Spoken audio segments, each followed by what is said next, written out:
ठाकुर जी की सबसे बड़ी सेवा क्या है और जीव के लिए सबसे बड़ा पाप कौन सा है? परोपकाराय सताम विभूतये। सबसे बड़ी सेवा,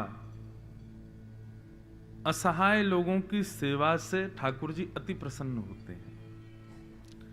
कोई व्यक्ति ठाकुर जी की तो बहुत सेवा करता है, लेकिन असहाय लोगों की सहायता नहीं करता तो उसकी सेवा स्वीकृत नहीं होती। लेकिन कोई ठाकुर जी की सेवा में ज्यादा समय ना दे करके परोपकार करे, दूसरों की सेवा ज्यादा करे, ठाकुर जी उससे प्रसन्न है, ठाकुर जी उससे आनंदित रहते हैं। पर सबकी भी सेवा करता हो, फिर ठाकुर जी की सेवा करता है, ठाकुर जी उससे तो अति प्रसन्न हो जाते हैं। तो सबसे बड़ी सेवा क्या? परोपकार, असहाय लोगों की सहायता करो, ये सबसे बड़ी सेवा। और फिर लिखा कि मानव का सबसे बड़ा पाप क्या है? बंधुओं, पाप तो अनेक हैं, पर जो बात हमें अपने लिए बुरी लगती है वो किसी के साथ ना करना।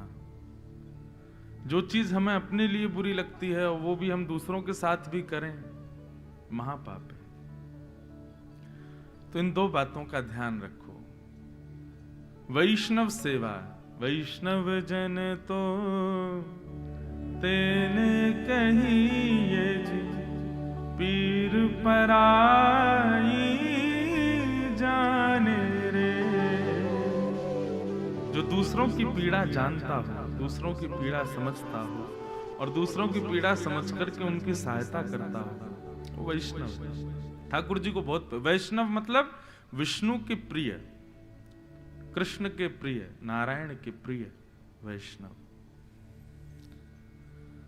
पर हमारी स्थिति क्या है? हम दूसरों को तो बहुत कष्ट देते हैं और ठाकुर जी की खूब सेवा करते हैं, उससे ठाकुर जी प्रसन्न नहीं।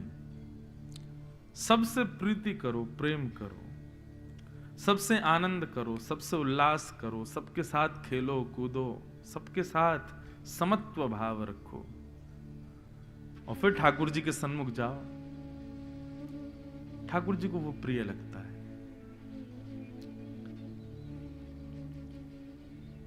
और जो चीज आपको अपने लिए प्रिय नहीं, हमें नहीं अच्छा लगता हमें कोई गाली दे तो किसी को मत दो, हमें नहीं लगता कि हमें कोई अभद्र कहे तो किसी से मत कहो। हाँ, अधिकार जिन पे है, प्रेम जिनसे है, बहुत मैत्री जिनसे है, उनसे तो खूब नोकझोंक चलती है।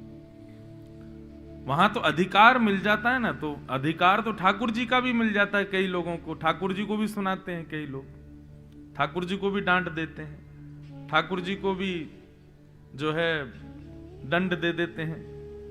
प्रेम अधिकार देता है, मैत्री अधिकार देती है क्रोध करने के लिए। पर प्रेम कभी किया नहीं और क्रोध कर रहे हो तो सामने वाले को भी बुरा लगेगा। तो जो चीज हमें अपने लिए प्रिय नहीं वो किसी के साथ नहीं करना है। अष्टादश पुराणेषु व्यासस्य वचनद्वयम् परोपकार पुण्याय पापाय परपीडनम। 18 पुराणों में व्यास जी ने दो ही बातों को प्रधानता दी। कौन कौन सी दो बात? अष्टादश पुराणेषु व्यासस्य वचनद्वयम् परोपकार पुण्याय। सबसे बड़ा पुण्य क्या है? परोपकार। और पापाय परपीडनम, दूसरे को पीड़ा देना, यही पाप है। तो इन बातों का ध्यान रखें। फिर एक और भी प्रश्न आए हैं।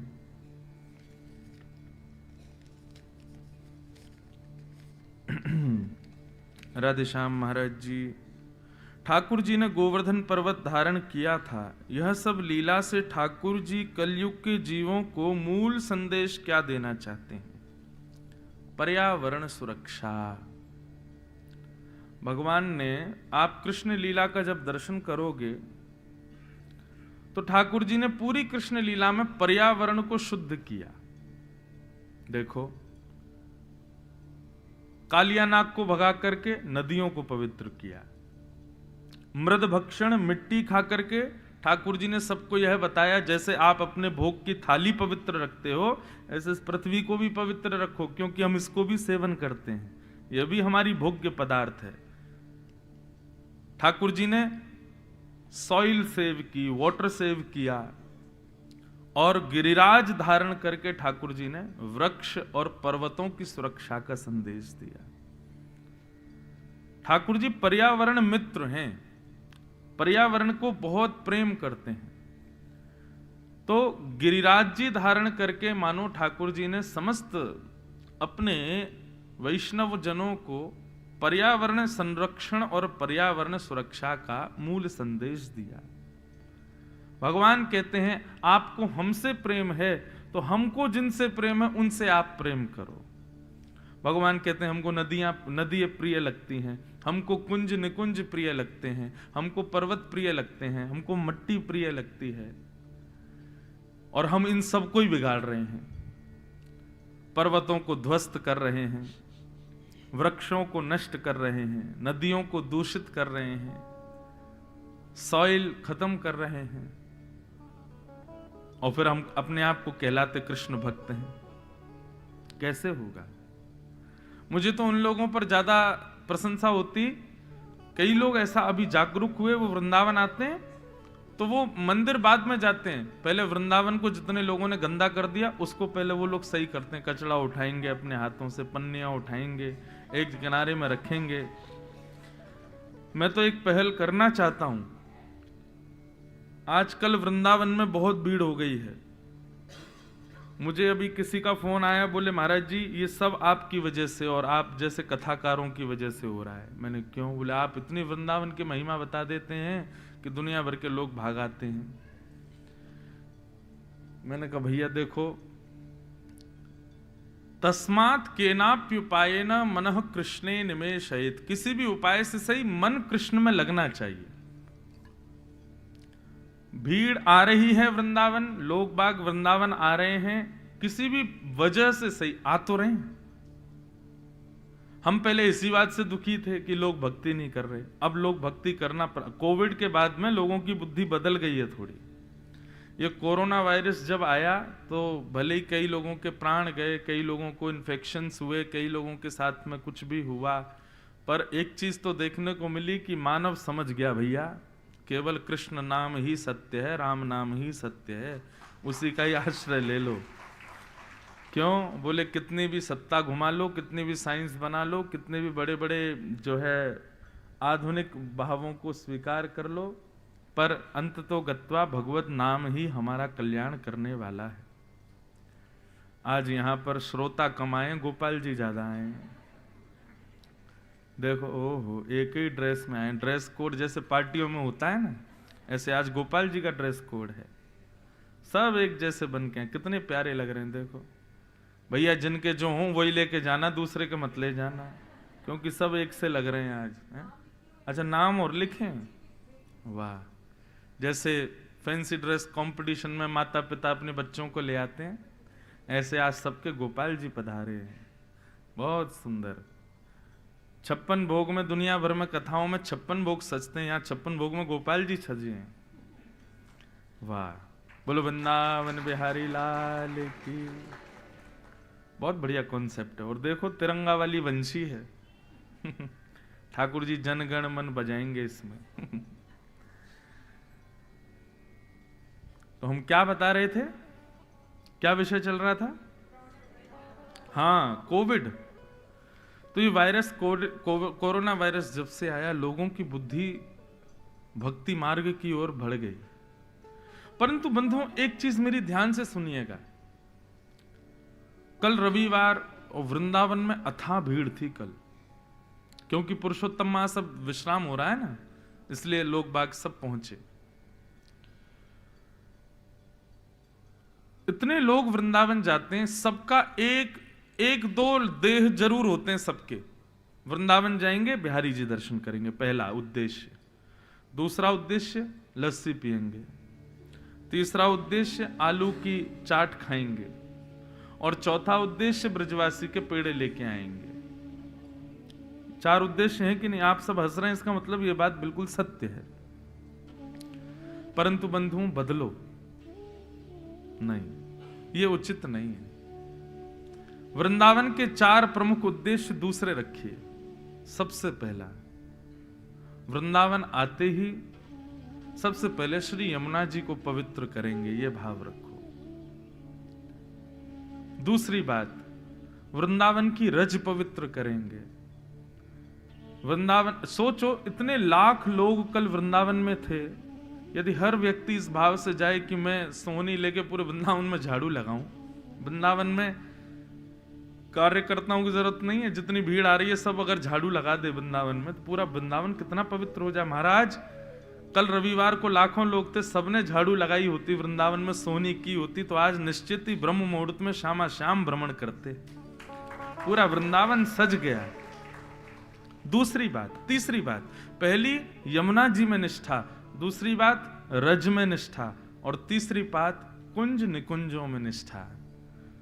हर व्यक्ति यदि कोई एक पौधा वृंदावन में लगा के आवे, लोग 500 रुपए मंदिर में चढ़ाते हैं, 1000 रुपए चढ़ाते हैं, 2000 रुपए चढ़ाते हैं, जिनकी 500 तक की लिमिट है चढ़ाने की, जिनकी 100 तक भी लिमिट है, जिनकी 10 भी, मेरी बात बस सुन लीजिएगा, आप उस लिमिट को एक बार वृक्ष में परिणत कर दीजिए।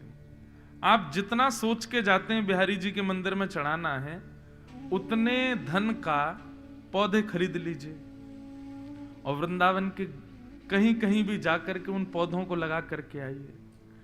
और फिर याद रखिएगा, वो आपका परिवार है। जब जब वृंदावन जाओ उनसे मिलने जाना, ये मेरे भाई हैं, ये मेरे चाचा हैं, ये मेरी बहन है, इस प्रकार पौधों को ही अपना नाम दे देना, उनसे मिलने जाना। यदि सोचो 10 लाख आदमी वृंदावन में 4-4 पौधे लगा करके जाए तो वृंदावन पुनः वृंदावन बन जाएगा, वृंदावन पुनः कुंज निकुंज में परिणत हो जाएगा। एक दिन वो कुंज जो आपने लगाई, जब वो बड़ी होगी तो उसी कुंज के नीचे श्यामा श्याम विहार करेंगे, उसी के नीचे क्रीड़ा करेंगे।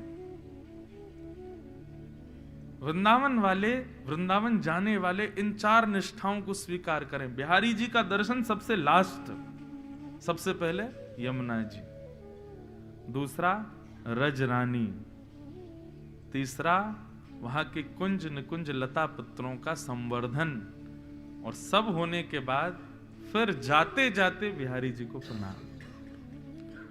यदि ये 4 निष्ठा इस प्रकार हो जाएं तो वृंदावन पुनः वन बन जाए। सरकार को कोसने की आवश्यकता नहीं है, म्युनिसिपैलिटी वालों को कोसने की आवश्यकता नहीं है। हम स्वयं जाएं, हमारा वृंदावन है, हमारी श्री जी का वृंदावन है, हमारे लाल जी का वृंदावन है, हम इस भाव से वृंदावन को सजा करके आए ना,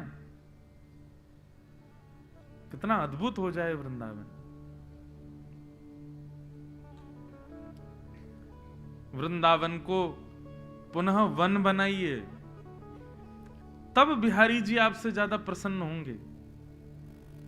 आज हमने बिहारी जी के लिए हम लोग ब्रज लीला सुनते हैं, कथाएं इतनी लोग सुनते हैं, यमुना के तीर ठाकुर जी वंशी बजाते हैं, कुंज निकुंजों में ठाकुर जी रमण करते हैं। हमने उन्हीं यमुना के तीर और कुंज निकुंजों को ध्वस्त कर दिया। इसीलिए बेचारे ठाकुर जी मंदिर में ही बंधे रहते हैं। क्या करें, बाहर तुमने छोड़ा ही नहीं हमारे लिए कुछ, मंदिर में आके देख जाओ हमको। यदि कुंज निकुंज यमुना तीर पुनः प्रकट वृंदावन में हो जाए, शायद बिहारी जी हमें मंदिर की बजाय कभी कभी कुंजों में दिख जाएं, जो उनका नाम ही है, कुंज बिहारी। तो जिनका ये प्रश्न है भैया कि ठाकुर जी ने गोवर्धन पर्वत धारण करके क्या किया, सबसे ज्यादा श्री कृष्ण, पूरी लीला देख लीजिए, ठाकुर जी ने पर्यावरण मित्र बनने का आज्ञा की है। रज की रक्षा, जल की रक्षा, पर्वतों की रक्षा, वृक्षों की रक्षा, ये ही ठाकुर जी की पूरी कृष्ण लीला में दिखेगा आपको। पर्यावरण संवर्धन, ये मुख्य उद्देश्य है भगवान का। तो इसलिए अच्छा प्रश्न है, और इसी प्रश्न से हम ये कह दे रहे हैं भैया अगली बार वृंदावन जाओ, 4 नहीं 1 पौधा लगा के आना। और जब जब जाओ तब तब उस पौधे की संरक्षण का भाव रख के आना। सोचो, कभी कभी मुझे लगता है ये टोना टोटका जो लोग बताते हैं कि रोटी बना के उसको खिलाया ना, वहां पे दिया जलाया ना, वहां पे यूं कर ना, तो इसकी जगह ऐसा टोटका कोई बता दिया जाए कि भाई वृक्ष लगाया हो वृंदावन में, तुम्हारे सारे संकट दूर हो जाएं। मैं ढूंढ के यही टोटका किसी दिन तो बताऊंगा कि भाई वृंदावन में अगर तुम ये वृक्ष लगाओगे तुम्हारी सारी विपत्तियां दूर। कम से कम पुनः वन तो बने वृंदावन। आजकल बिल्डिंग वन हो गया है वृंदावन, आजकल भीड़ वन हो गया है वृंदावन, आजकल लस्सी वन, टिकिया वन, सेल्फी वन, वो वृंदावन है। हाँ,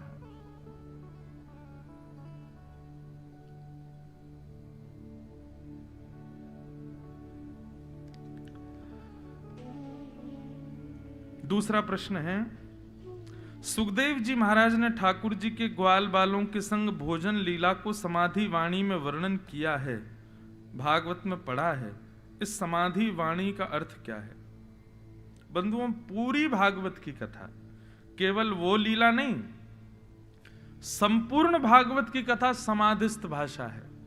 समाधिस्थ भाषा का मतलब है श्री वेदव्यास जी ने नेत्र खोल करके चेतना में भागवत की रचना नहीं की है, समाधि लगा, समाधिनानुस्मर तद विचेष्टितम, समाधि लगा करके श्री वेदव्यास जी चिंतन कर रहे थे और जो जो लीला उनके चिंतन में आ रही थी वो सामने उतरती जा रही थी। तो संपूर्ण भागवत की कथा समाधिस्थ भाषा है, केवल एकाध समाधि भाषा नहीं है, संपूर्ण भागवत की कथा। तो इस प्रकार ये एक प्रश्न आया। एक प्रश्न और आए हैं, पर ये निजी प्रश्न है, इनको उत्तर हम मंच से ना देके जिनका भी है उनको निज रूप से देंगे। बोलो वृंदावन बिहारी लाल की जय। तो भैया, नंदस्त्वात्मज उत्पन्ने जाता ह्लादो महामना, आहूय विप्रान् वेदज्ञान स्नातः सुचिरलंकृत, वाचयित्वा स्वस्तेनं जात कर्मात्मजस्य वै, कारयामास विधिवत् पितृदेवार्चनं यथा। नंद जी के लाला भयो है और महाराज पूरे ब्रजमंडल में इतना आनंद है रो है, सब लोग इतने आनंद में हैं, ऐसा वर्णन कियो जावे। भैया, आज की कथा ब्रजभाषा में होएगी, जिनको नहीं समझ में आवे वो अगल बगल वाले इनते पूछ लियो। सबन को लगवे लगी कि भैया आपके नंद बाबा के लाला होएगो, और सबन को तो कहा लगी वास्तव में नंद बाबा के लाला ही भयो।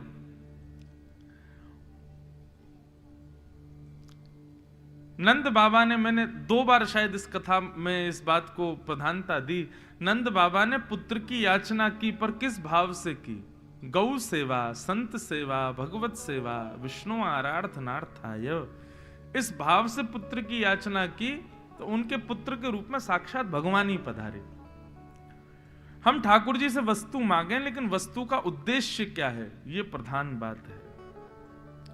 उद्देश्य यदि सांसारिक भोग है तो ठाकुर जी ऐसी वस्तु देंगे वो जीवन भर कष्ट ही देगी, लेकिन यदि वस्तु के पीछे उद्देश्य भगवत सेवा है तो वो जैसी भी हो परम सुखदायी होगी।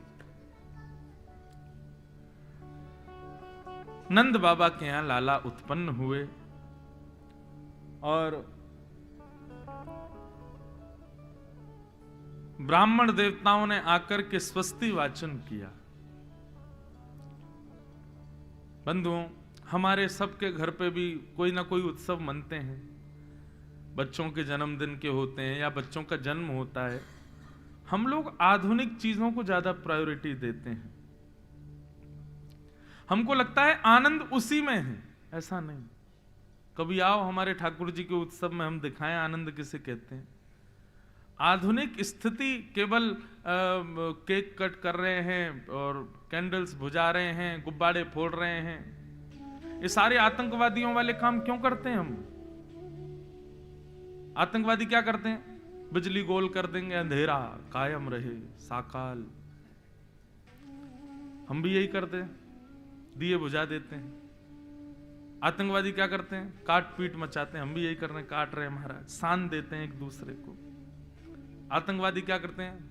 बम फोड़ते हैं, विस्फोट। हम भी वही गुब्बारों को फोड़ते हैं। अरे कार्य करने संत ऋषियों वाले करो। अगली बार घर में किसी का उत्सव हो ना, किसी का जन्मदिन हो, हमारी कई एक बात मानना, सारे भाई लोग धोती बगलबंदी पहनना, सिर पर बढ़िया स्वाफा बांधना, ये चंदन लगाना, यहाँ तक ग्वाला बन जाना, सारी माताएं गोपी बन जाना, और अपने घर के ठाकुर जी का बढ़िया कुंज सुंदर बनाना, और उसके बाद दो पक्ष बना लेना, एक तरफ सारी माताएं, एक तरफ सारे भाई लोग, और ले महाराज एक दूसरे को सुनाना बढ़िया, एक एक ये कुछ गावे, फिर उसके बाद तुम कुछ और गाना, बढ़िया धोतियों में कूद कूद करके नाचना, ठाकुर जी का उत्सव मनाना। आप जो ये मॉडर्न वाला जो बर्थडे मनाते हैं, मॉडर्न वाले जो उत्सव मनाते हैं, उससे कई गुना ज्यादा आनंद उसमें आएगा। हम तो अभी, मेरा जन्मदिन था 7 तारीख को, तो हम तो अपने ठाकुर जी का 3 दिन का उत्सव मनाए, 5, 6, 7। 5 तारीख को ठाकुर जी को नौका विहार, 7 तारीख को 6 तारीख को हिंडोला, और 7 तारीख को हटरी। हटरी क्या होती है? अब जिन लोगों ने दर्शन किया होगा उनको पता होगा। ठाकुर जी, हटरी क्या होती है? एक प्रकार से कुंज ठाकुर जी बनाते हैं, 4 मतलब एक छोटा महल जैसा होता है, उसमें ठाकुर जी बैठते हैं, और फिर दीपक जलते हैं। हटरी में ठाकुर जी तब बैठते हैं जब दीपावली आती है।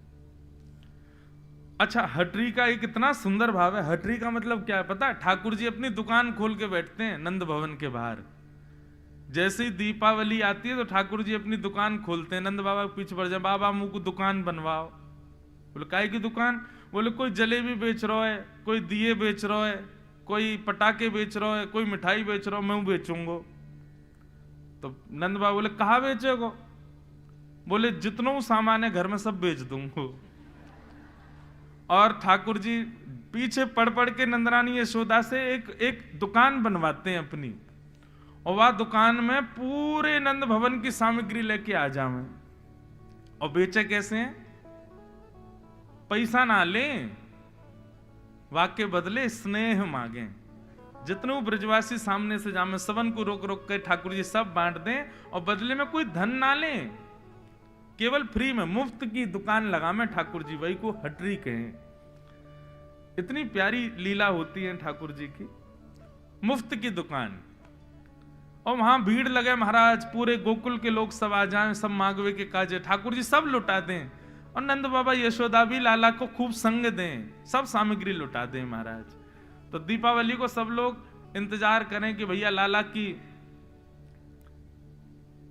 दुकान पे चलेंगे, क्यों? लाला सब मुफ्त में देगो। एक बार कावे हो, वहां और भी दुकानें लगती, सारे दुकानदार सब आए नंद बाबा के पास, बोले बाबा तुम हमारी जो है का रोजी रोटी पे जो है का ऐसे आप लोग आक्रमण कर दे हो। नंद बाबा बोले कहा भयो? बोले लाला जो है का फ्री की मुफ्त की दुकान लगा ले, और सब लोग यहीं ते ले के जामे, हम लोगों ने कोई कुछ खरीदे ही ना है, हमारे घर ही ना चले। नंद बाबा ने इस बार दीपावली पर लाल जी से मना कर दिया, बोले लाला अब के दुकान ना लगेगी। ठाकुर जी बोले क्यों ना लगेगी? बोले वो दुकानदार सब कह रहे कि उनकी दुकान में कुछ बिके ही ना है, सब तोते ही लेके जामे, क्योंकि तुम मुफ्त में बांट दे। ठाकुर जी गए और जितने दुकान वाले एक आए, उन सबन की सामग्री खरीद लाए और उन सबन को धन दे आए। बोले मैं बेच दूंगा, तुम लोग धन ले लो, लेकिन मेरी दुकान तो लगेगी। सो ये ठाकुर जी अपनी दुकान खोल के बैठते हैं हटरी, और उसमें 7 तारीख को लाल जी विराजे, और फिर उसमें सुख देकर के ठाकुर जी सबको फिर वहीं चौसर खेलते हैं, आनंद करते हैं। तो इतना सुंदर उत्सव में आनंद आता है। ठाकुर जी चौसर खेले, एक पक्ष से किशोरी जी के एक भाव के व्यक्ति बैठे, एक तरफ से ठाकुर जी के, दोनों में चौसर हुई, और किशोरी जी जीत गई उसमें। ठाकुर जी ने अपनी पीतांबरी दाव पे लगाई पहले, किशोरी जी जीत गई। फिर दोबारा में ठाकुर जी ने अपनी वंशी लगाई, किशोरी जी बोली या तो हम जीतेंगे, हार रही थी लेकिन छलबल करके जीत गई। बहुत सुंदर आनंद आया था उत्सव में। तो उत्सव करने हैं ना तो बंधुओं, पारंपरिक ढंग से ठाकुर जी के उत्सव करो, किसी का भी जन्मदिन हो आदि कुछ भी हो, फिर देखना आनंद किसे कहते हैं। नंद बाबा के यहां लाला को जन्म भयो, पर नंद बाबा ने सबसे पहले ब्राह्मणों को बुलाया और ब्राह्मणों ने आकर के मधुर स्वर में वाचयित्वा स्वस्तेनम जात कर्मात्मजस्य वै कारयामास विधिवत पितृदेवार्चनम तथा। स्वस्ति वाचन किया सब ब्राह्मणों ने, वेद ध्वनि से ठाकुर जी का उत्सव प्रारंभ हुआ। सबसे पहले ब्राह्मणों ने वेद ध्वनि की है। और उसके बाद ठाकुर जी ने सबको बधाई हो कह कह करके नंद बाबा ने सबको बधाई दी। सब ब्रजवासी गा रहे हैं, नाच रहे हैं, आनंद मना रहे हैं। सब आकर के लाला को आशीर्वाद दे रहे हैं। महाराज, वृंदावन में जो उत्सव मना ठाकुर जी का, उसका 0.1% भी हम लोग नहीं मना सकते। ऐसा वर्णन किया गया है कि महाराज देखो, नृत्य अच्छा कब होता है, नाचना अच्छा कब होता है? या तो कोई सीख करके नृत्य करे, परंतु कई बार सीखे हुए लोगों का नृत्य भी कभी कभी फीका लगता उन लोगों के आगे जो बस आनंद उत्सुक होकर के बस नाचने लगते हैं। ये भी विचार नहीं करते कौन क्या सोचेगा, बगल वाला क्या पूछेगा, ये लोग क्या देखेंगे, नहीं, इन सब का विचार ना करके बस नाचता है। उसका नृत्य श्रेष्ठ है। ब्रजवासियों की स्थिति ऐसी ही है। अब यहाँ 4 लोग उठते हैं, बाकी के लोग उनको देखते हैं, कैसे नाच रहे हैं, देखो। क्यों ऐसा विचार करने? देखो, हमारी तो मर्यादा है कि हम व्यासपीठ से उठ नहीं सकते। यदि हमको उठने की अनुमति मिल जाए तो आप लोग तो कुछ नहीं नाचते, हम ऐसा नाचें लाल जी के उत्सव में। तो नृत्य श्रेष्ठ कब? जब हम अभिमान शून्य हो जाएं। कौन क्या विचार करेगा? और समस्त ब्रजवासियों की स्थिति ऐसी हो गई। ब्रजवासियों को यह नहीं लग रहा है कि नंद बाबा के लाला भयो, हम क्यों नाचें? अरे नहीं भैया, हमारी लाला भयो है, सब नाच रहे हैं। अवाद्यंत विचित्राणि वादित्राणि महोत्सवे। महाराज, इतना आनंद भर गया ब्रजवासियों में। कल मैं बता रहा था ना कि नंद बाबा अटारियों पर चढ़ के लुटावे और ब्रजवासी लूटे नहीं, ऐसे पकड़ करके पीछे लुटावे। मतलब नंद बाबा ने जितना लुटाया एक भी ब्रजवासी के पास नहीं गया, सब ब्रजवासियों ने भी लुटा दिया पीछे की ओर। कोई अपने पास नहीं रख रहा है।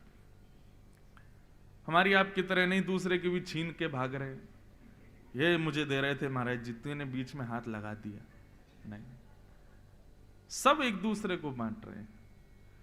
और स्थिति ये हो गई भैया, 6 महीना तक नंद बाबा लुटाते ही रहे, लुटाते ही रहे, लुटाते ही रहे। अब तो ऐसी स्थिति हो गई कि लोगों के घर भर गए, जेब भर गई, अलमारियां भर गई, जगह ही नहीं बची, कहां रखें सामान, इतना लुटा रहे नंद बाबा।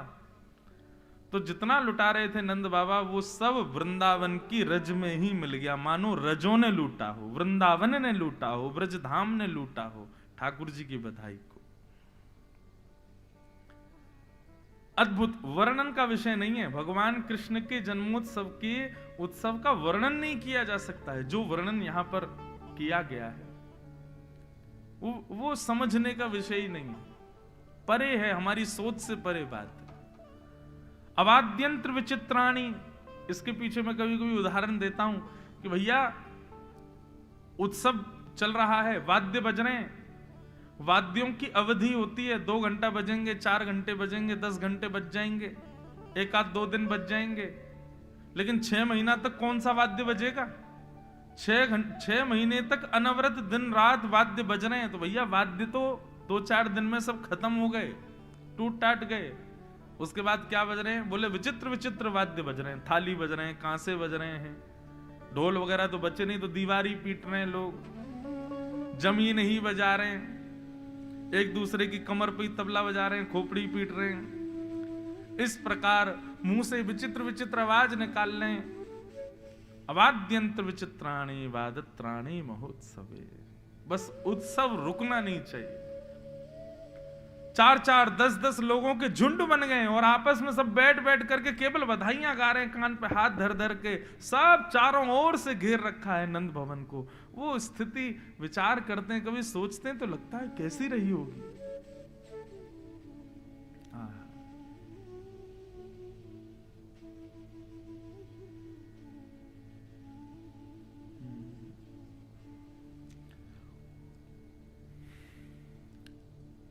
भगवान का मंगलमय जन्मोत्सव मन रहा था, तभी कंस के द्वारा भेजी गई पहली राक्षसी पूतना का वहां आगमन हुआ। बंधुओं, पूतना ने कंस को वचन दिया था कि मैं आपके शत्रु को मार दूंगी। कैसे मारोगी? तुम्हारा रूप इतना भयानक, कैसे ढूंढोगी? कहां है, क्या है? पूतना ने बहुत अच्छी युक्ति बताई। 10 दिन के अंदर जितने बालकों ने जन्म लिया, मैं सब घरों में जाऊंगी, रूप बदल करके सुंदर बन के जाऊंगी। मेरे से आकृष्ट होकर के उनकी माताएं बालकों को मेरी गोद में देंगी। मैं अपना पयोधर पान कराऊंगी। पयोधर पीते ही बालक के मुख में विष जाएगा। मैं अपने विष लगा के जाऊंगी पयोधर में, विष पीते ही बालक मर जाएगा। और पूतना ने एक अत्यंत सुंदरी का रूप धारण किया और रूप धारण करके पूतना पहुंची गोकुल। अनेक बालकों को मारती हुई जैसे ही गोकुल पहुंची, पूतना को लग गया कि जरूर महाराज कंस के शत्रु का जन्म यहीं हुआ है।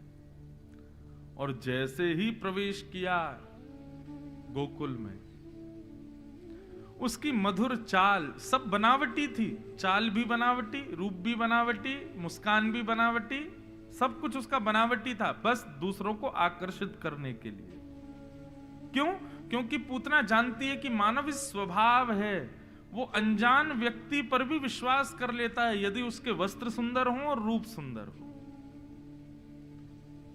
यह हमारा स्वभाव है कि नहीं?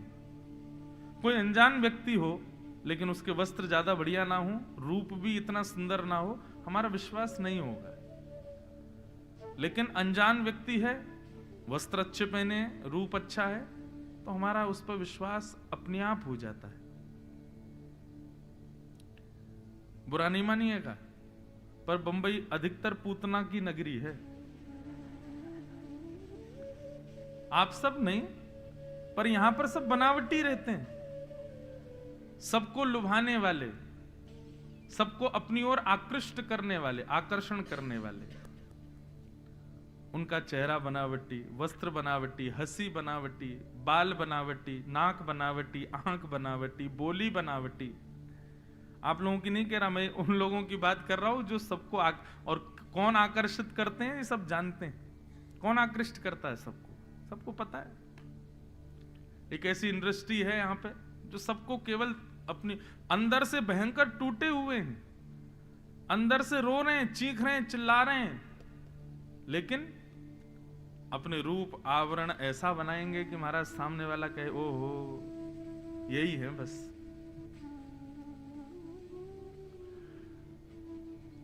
तो सब बनावटी था पूतना का, कुछ भी वास्तविक नहीं था। कई बार वास्तविक रूप में आ भी जाते हैं तो लोग उनको पहचान ही नहीं पाते, ये वही है। ओहो मेरा अभिप्राय मेकअप से मत लेना आप लोग, सौंदर्य जो बाह्य लगाते हैं उससे नहीं। हम अपने विषय पे ही चलें। तो पूतना को देख के सब मोहित हो गए। पूतना को देखना तो बहुत दूर की बात है, पूतना की जो गजगामिनी चाल थी, उस चाल में भी उसके नूपुरों की जो छम छम छम, एक समय की अवधि पर आने वाली उसकी नूपुरों की जो ध्वनि थी ना, उस पर भी ग्वाले मोहित हो गए।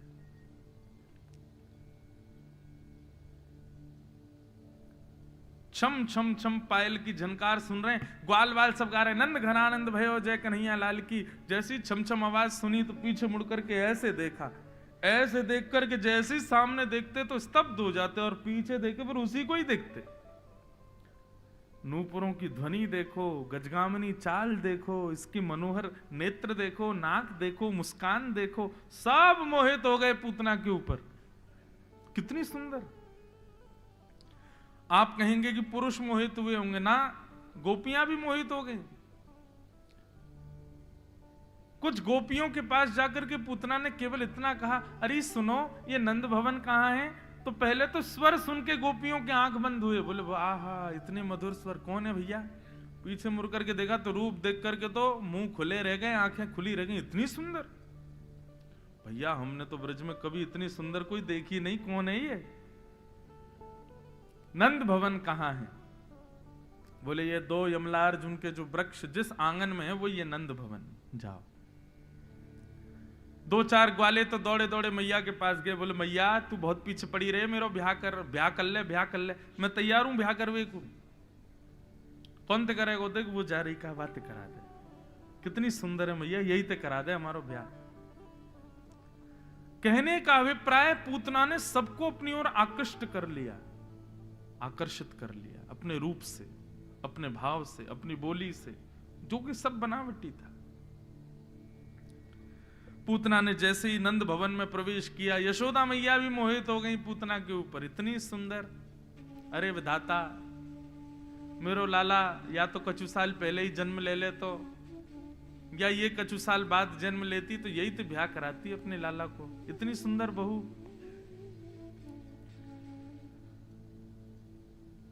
हमारा स्वभाव है बंधु, हम रूप और वस्त्र इनको प्रधानता ज्यादा देते हैं। रूप और वस्त्र को प्रधानता देने का मतलब हम व्यक्ति का प्रभाव देखते हैं, हम उसका स्वभाव नहीं देखते। और यहीं पर हम संबंधों में मात खा जाते हैं। किसी का प्रभाव रुचिकर लगे, देखो प्रभाव से ना ही ब्याह करो, प्रभाव से ना ही मित्र बनाओ, और प्रभाव से ना ही गुरु बनाओ। इन 3 चीजों में प्रभाव को प्रधानता मत देना। पहली बात, मित्र को प्रभाव देखकर नहीं बनाना।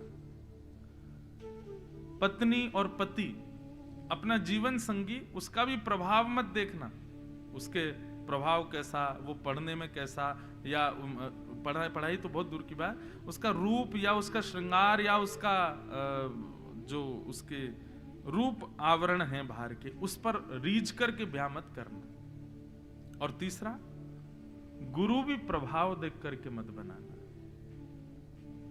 इन 3 संबंधों में स्वभाव को प्रधानता दो। मित्र किसको बनाना है?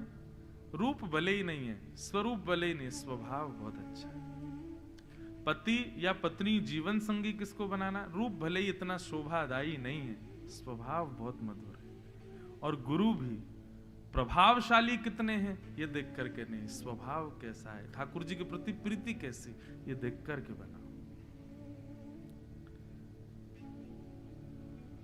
लेकिन पूतना के सब प्रभाव पर मोहित हो गए।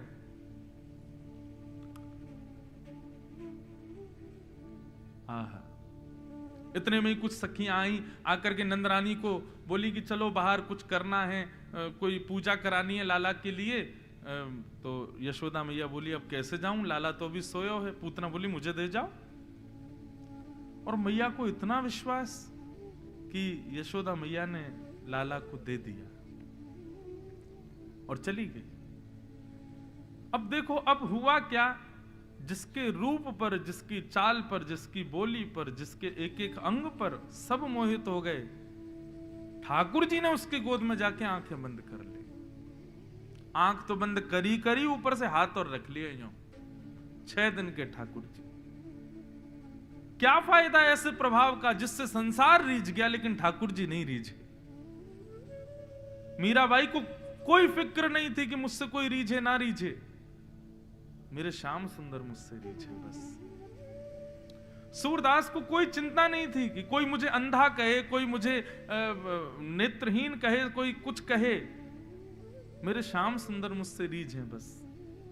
तुकाराम जी, नामदेव जी, इनको किसी को चिंता नहीं थी कि संसार हमसे रीझे। नामदेव जी के विषय में तो कथा आती है कि श्री नामदेव जी का नाम ही इसीलिए नामदेव था क्योंकि वो नाम को ही सर्वधन मानते थे। एक बार नगर में कोई बहुत बड़ा दानी आया, दान करता था। किसी ने जाके कहा, बोले कि तुम नामदेव जी को दान करके दिखाओ। नामदेव जी को बुलाया तो नामदेव जी बोले, भैया देखो, ना तो हम संत हैं ना हम ब्राह्मण हैं, हमको क्या दान दोगे। दानी व्यक्ति उसने कहा, नहीं नहीं, देना तो आपको ही, आप आओ। नामदेव जी पहुंच गए। नामदेव जी बोले, शर्त हमारी ये रहेगी, जो हम मांगेंगे वो देना पड़ेगा। बोले, आप मांगो, क्या चाहिए। नामदेव जी ने एक तुलसी पत्र पर रा लिखा, केवल रा, और उस तुलसी पत्र को तराजू के एक पल्ले में रखा। बोले, इसके समान भार भर करके सोना चांदी जो तुम देना चाहो दे दो। पूरा राम नाम भी पूरा नहीं लिखा, रा लिखा केवल। दानी हंसने लगा, बोले, आपको शर्म नहीं आ रही होगी मांगने में, मुझे देने में आ रही है। नहीं नहीं, पल्ला भारी हो जाएगा आपका, मैं लेके चला जाऊंगा। तो बेचारे ने मन में विचार किया कि अब रा अक्षर लिखा है तुलसी पत्र के ऊपर, तो 1 तोला 2-4 तोला सोना उसमें दूसरे पल्ले में रख दिया, परंतु भारी नहीं हुआ। थोड़ा और सामग्री मंगा करके रख दी, लेकिन भारी नहीं हुआ। थोड़े और आभूषण मंगा करके रख दिए, नहीं भारी हुआ। अब तो महाराज लगे भरने सब लोग पल्ले को, लेकिन रा नाम युक्त तुलसी पत्र से जो पल्ला झुका हुआ था वो उठे ही नहीं। इतनी संपत्ति महाराज भर दी, राजा ने अपनी पूरी संपत्ति लगा दी, लेकिन उस रा अक्षर के समान संपत्ति नहीं हो पाई। अंत में ब्राह्मणों ने आकर के कहा, बोले, राजन तुम समझ नहीं रहे हो, ये इनका भजन है एक पडले में। तुम एक काम करो, तुम बहुत भजनानंदी हो, तुमने असंख्य दान किया है, तुमसे बड़ा दानवीर पूरे सृष्टि में कोई नहीं है। आज तक तुमने जितने पुण्य किए हैं उन पुण्यों का बल हाथ में लेकर के जल वो छोड़ो, तब ये ऊपर उठेगा। राजा ने किया। महाराज अपने सारे समस्त जीवन के पुण्य का बल हाथ में लेकर के संकल्पित करके पडले पर छोड़ा, तब भी वो रा शब्द ऊपर नहीं हुआ। अंत तो गत्वा नामदेव जी के चरणों में गिर गया। बोले, कैसे होगा ये। बोले, राजन भगवान नाम महिमा है ये। ठाकुर जी के नाम को तुम पूरी सृष्टि भी रख दोगे तो भी ये ऊपर नहीं हो पाएगा। मैं तुमको यही बताना चाहता हूं, मुझे दान की आवश्यकता नहीं। क्यों? क्योंकि ये राम नाम मेरे पास है। मेरे पास में वो नाम विद्यमान है जिसके आगे तुम्हारा पूरा वैभव फीका पड़ जाएगा, उसकी तुलना नहीं कर पाएगा। तो मेरे पास तो ये है। अब तुमको भी यही कहना चाहता हूं, ये ज्यादा अपने धन प्रलोभ में मत रहो, सबको दान देते मत रहो। देना है तो सबको राम के नाम का दान करो, सबको कृष्ण नाम दान करो। तो ये भक्तजन, इनको फर्क नहीं पड़ता कि संसार में हमसे कोई रीझे नहीं रीझे, हमारे श्याम सुंदर रीझे बस। रूठे चाहे राजा वासे कछु न काजा, एक तू ही महाराजा और कौन पास जाएंगे। रूठे चाहे भाई वासे कछु न भलाई, एक तू ही है सहाई और कौन को सराए। रूठे चाहे शत्रु और मित्र आठों याम, एक तेरे चरणन के नेह को निभाएंगे। जग सारा झूठा एक तू ही है अनूठा, रूठ जाए चाहे सारा जग पर तू ना रूठा चाहे। कोई भी रूठ जाए हमसे, हमारे पंडरीनाथ हमसे कभी ना रूठे। पूतना का कितना बड़ा दुर्भाग्य, कितना बड़ा दुर्भाग्य। भगवान के पास चली गई, भगवान के सन्मुख चली गई, ठाकुर जी उसकी गोद में लेटे, लेकिन फिर भी ठाकुर जी के नेत्रों की पात्र नहीं बन पाई वो। कितना बड़ा दुर्भाग्य पूतना का। मुझसे यदि पूछा जाए कि राक्षसों में सबसे बड़ा दुर्भाग्यशाली कौन, तो पूतना है। इतना सामीप्य मिल गया उसको भगवान का, फिर भी भगवान के नेत्रों की पात्र नहीं बन पाई। बंधु, हम भक्ति क्यों करते हैं? आपके जो भी डेफिनेशन है, आपकी जो भी इच्छाएं हैं अपने पास, आप उसको सजा के रखिए, लेकिन मेरी एक बात मानिए, हम भक्ति इसीलिए करते हैं, हम वैष्णवता इसलिए अपने जीवन में ला रहे हैं, हम भागवत सुनकर के इसलिए भक्ति पथ के अनुगामी बन रहे हैं, ताकि ठाकुर जी के नेत्रों के पात्र बन सकें, ठाकुर जी हमको निहारें। इसलिए हजारों लाखों लोग वृंदावन जा रहे हैं, बिहारी जी का दर्शन, राधा वल्लभ जी का दर्शन, राधा रमन जी का दर्शन। वृंदावन में आज भी सुबह की हेडलाइन थी कि कल करीब 5 से 7-8 लाख लोग थे वृंदावन में। यह विशेष बात नहीं है कि वृंदावन में 10 लाख लोग आ रहे हैं, यह विशेष बात है कि 10 लाखों में बिहारी जी किसको निहार रहे हैं, बिहारी जी की दृष्टि किस पे पड़ रही है।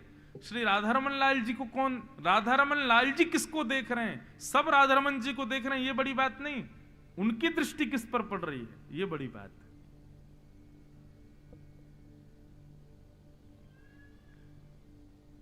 पंडरीनाथ महाराज का दर्शन करने हजारों लोग जाते हैं, लेकिन पंडरीनाथ किसकी प्रतीक्षा में खड़े हैं, यह बड़ी बात है। पूतना का दुर्भाग्य, भगवान उसको देख नहीं रहे, इतने समीप होकर के भी। तो पूतना के इस प्रसंग से हमने क्या सीखा कि भैया ठाकुर जी के सन्मुख जाने का सबको अवसर मिलता है, कहीं हम पूतना बन के तो नहीं जाते।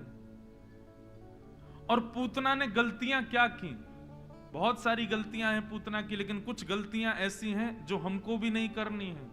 सबसे पहली गलती पूतना की क्या है, सबसे पहली गलती पूतना की है कि पूतना आई है, ठीक है राक्षसी है, भगवान को मारने आई है, कितने राक्षस आते हैं भगवान के पास, लेकिन पूतना ने गलती क्या की,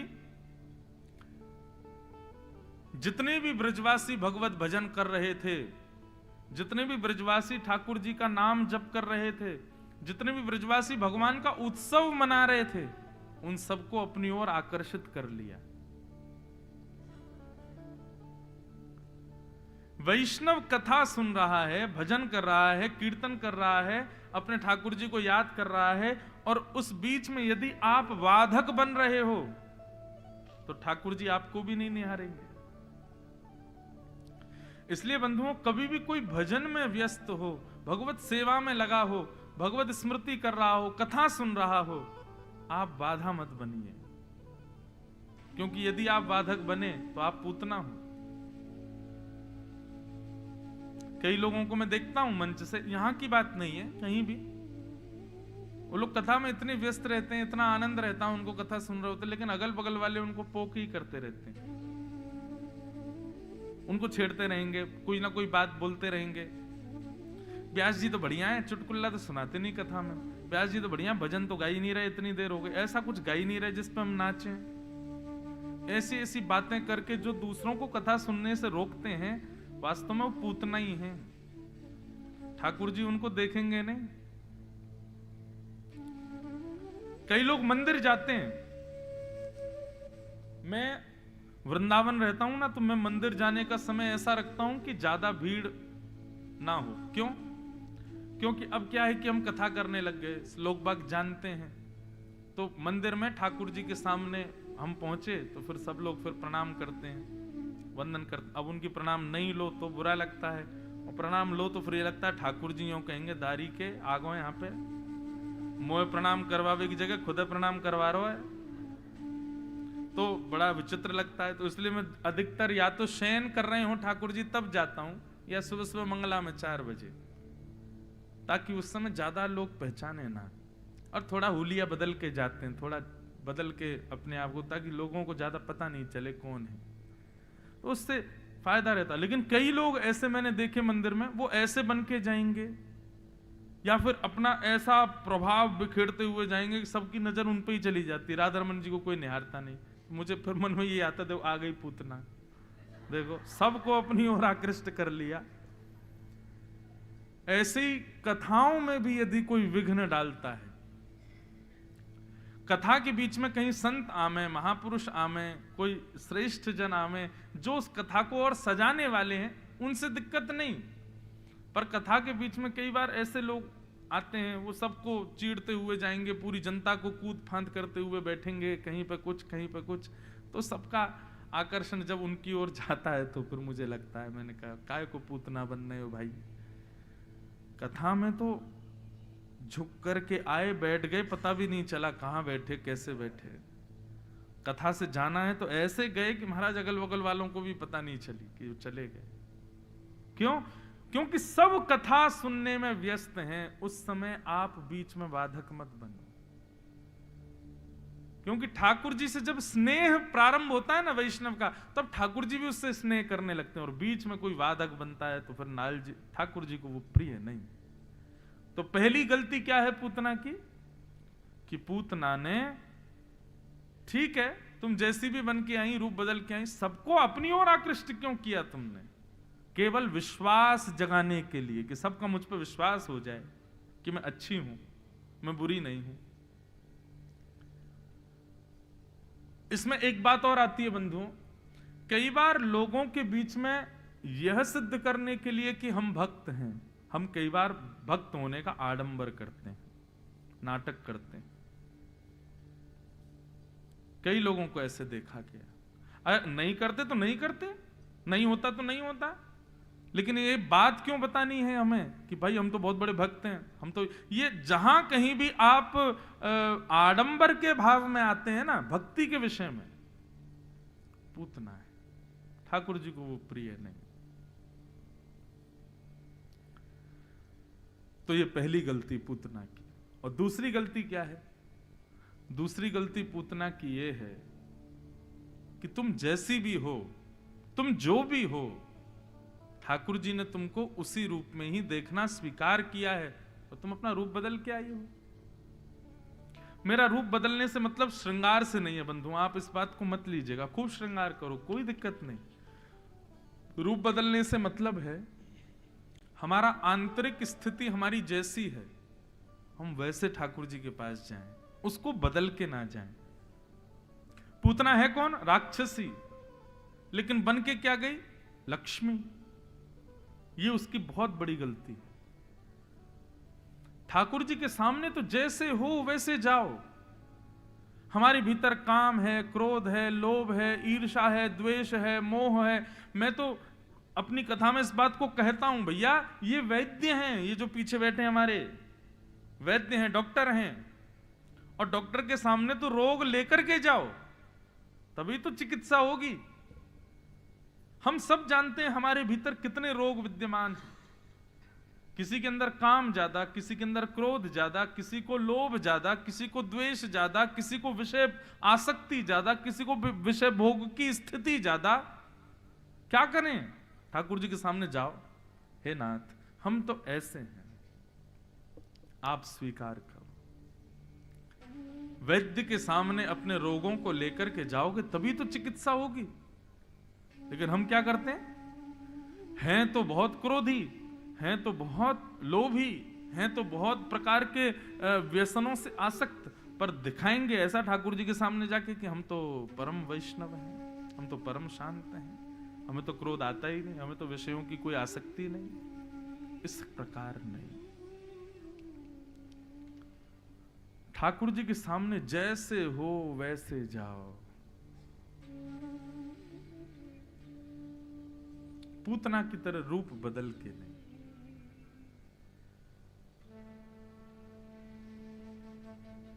पूतना गई, भगवान को जैसे ही गोद में लिया, अपने पयोधर को भगवान के मुख में दिया। भगवान ने पहले तो विष को पिया, फिर उसके दुग्ध को पिया, फिर पुण्यों को पिया, पापों को पिया। अब यहां पर यह बात आती है पुण्य पिए और पाप पिए। तो पाप पिए ये तो समझ आता है, ठाकुर जी ने विष पिया, दूध पिया, पाप पिए, लेकिन पुण्य? पूतना से भी कोई पुण्य हो गए थे क्या? ये भी कोई पुण्य कर सकती है? तो ये प्रश्न हमने अपने गुरुदेव से किया। मैंने कहा पूतना ने क्या पुण्य किया? तो गुरुदेव ने कितनी अच्छी बात कही। बोले देखो, पूतना मथुरा से निकली है, किस आशय से निकली है? कंस के शत्रु को मारने के लिए। लेकिन कंस का शत्रु कौन है? श्री कृष्ण है। व्यक्ति जब अपने घर से भगवद समीप जाने के लिए निकलता है तो उसको प्रत्येक पग पर अश्वमेध यज्ञ का पुण्य प्राप्त होता है। जब आप मन बनाते हैं कि चलो हमको पंढरपुर जाना है दर्शन करने के लिए, तो आप जैसे ही अपने घर से निकलते हैं पंढरपुर जाने के लिए, आपके पुण्य तभी बढ़ने लग जाते हैं, क्योंकि आप अपने विषयासक्ति के लिए नहीं जा रहे हो, आप भगवत दर्शन के लिए प्रस्थान कर रहे हो, तो वो पुण्य के भागीदार बनाता है आपको। पूतना जब मथुरा से गोकुल की ओर जा रही है तो उसको पग पग पर यज्ञ प्राप्त हो रहे हैं, उसको पग पग पर पुण्य प्राप्त हो रहे हैं। और भगवत प्राप्ति, भगवान को यदि पूतना को मारना है तो पहले उसके पुण्य खत्म करने पड़ेंगे, इसलिए भगवान ने पुण्यों को पिया। तो विष को पिया, दुग्ध को पिया, पुण्य पिए, पाप पिए, और सबको पीते पीते पीते पीते पीते पीते ठाकुर जी ने जैसे ही प्राणी समम रोष समन वितो पिबत, जैसे ही भगवान ने उसके प्राणों को निकालना प्रारंभ किया, घबराहट होने लगी पूतना को, अपने वास्तविक रूप में परिणत होने लगी, विशाल विकराल प्रचंड स्वरूप उसका प्रकट हो गया। और जैसे ही प्रचंड रूप में आई पूतना, बालक छोड़, बालक छोड़, बालक छोड़ चिल्लाने लगी। तब ठाकुर जी ने आंखों से हाथ हटाया, तब देखा पूतना को, अच्छा मौसी जी ऐसी हो, बहुत सुंदर बन के आई थी। और प्राणै समम गाढ़म कराभ्याम भगवान प्रपिड्य तत् प्राणै समम रोष समन्वितो पिबत, जैसे ही भगवान ने उसके प्राणों को पिया, पूतना का विशाल विकराल शरीर नंद भवन के पीछे धड़ाम से गिरा और नष्ट हो गई पूतना। बोलो पूतना मदन भगवान की। देखो भगवान ने कब उद्धार किया पूतना का? जब वो अपने रूप में आई। जब तक आप वास्तविक नहीं जाओगे ठाकुर जी के सामने, तब तक आपका कल्याण उद्धार होना असंभव। मैं अपनी कथाओं में कहा करता हूं बंधुओं, भगवान वेणु क्यों बजाते हैं, वंशी क्यों बजाते हैं? क्योंकि वंशी का स्वभाव स्वरूप क्या है। इतने सारे साज हैं, पर हर साज अपने अंदर के पोलेपन को छुपाता है। वेणु कभी नहीं छुपाती, वंशी प्रकट करती। वंशी अपने अवगुणों को बताती है कि नाथ मेरे अंदर कुछ भी टिक नहीं सकता, जल डालोगे निकल जाएगा, वस्तु डालोगे निकल जाएगी, हवा डालोगे वो भी निकल जाएगी, मैं किसी को साध नहीं सकती, ये मेरा अवगुण है। भगवान ने कहा तुम वास्तविकता में हो, तुम अपने अवगुण को स्वीकार कर रही हो, इसलिए तुम्हारा स्थान हमारे अधर है। व्यक्ति अपने अवगुणों को स्वीकार तो करे। भाई देखो, सद्गुण संपन्न कोई नहीं है संसार में, मेरे अंदर भी अवगुण है, मैं भी किसी ना किसी अवगुण से युक्त हूं। ठाकुर जी के सामने जब प्रस्तुत हो तो इसी भाव से हो, नाथ हम तो ऐसे ही हैं, आप तो सब जानते हो। तब चिकित्सा होगी, तब ठाकुर जी स्वीकार करेंगे। पर हम हैं तो महाक्रोधी, लेकिन बन के जा रहे हैं परम शांत। ठाकुर जी देखते नहीं है फिर।